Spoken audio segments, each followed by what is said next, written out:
We have discussed 4 paragraphs of this chapter. Now we are heading towards our very last paragraph, in which the writer summed up this essay that without patriotism you can't count yourself in people having souls. It means कि patriotism या हुब्बुल वतनी ही वो जज्बा है जो आपको emotionally जिंदा रखता है। पेट्रियाटिज्म ना सिर्फ आपको इमोशनली जिंदा रखता है, बल्कि आपको ये प्रॉपर गाइडेंस भी देता है, एक नेशन को, एक कौम को बिल्ड होने के लिए एक प्रॉपर वे भी देता है। राइटर ने इस एसे को वॉल्टर स्कॉट की पोएम्स के फ्रेगमेंट से एंड किया है, जिसमें वो बड़ी खूबसूरती से एक पेट्रियाटिक पर्सन को डिस्क्राइब करता है, जो कि हम पहले ही इस चैप्टर के इंट्रोडक्शन में डिस्कस कर चुके हैं कि एक बंदा फिजिकली तो अलाइव हो सकता है, वो सांस ले सकता है, लेकिन इमोशनली वो डेड है। अब वो इमोशनली क्यों डेड है?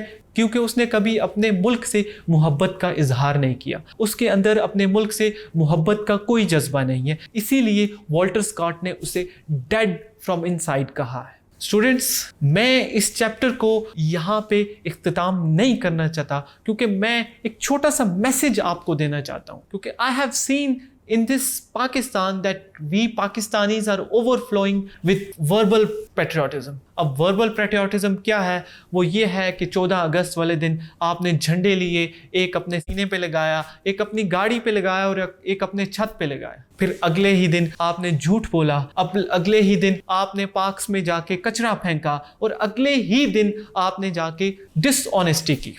नहीं स्टूडेंट्स, आपको प्रैक्टिकली पैट्रियट होना है। इस मुल्क की तरक्की के लिए हम सबको प्रैक्टिकल पैट्रियटिज्म की ज़रूरत है। और प्रैक्टिकल पैट्रियटिज्म क्या है? वो ये है कि हम इस मुल्क को, जो कि लाजवाल कुर्बानियों का नतीजा है, इसको हम साफ़ सुथरा रखें, इसकी हम हिफाजत करें, अपने इंटरेस्ट को कुर्बान करें इस मुल्क के इंटरेस्ट पे।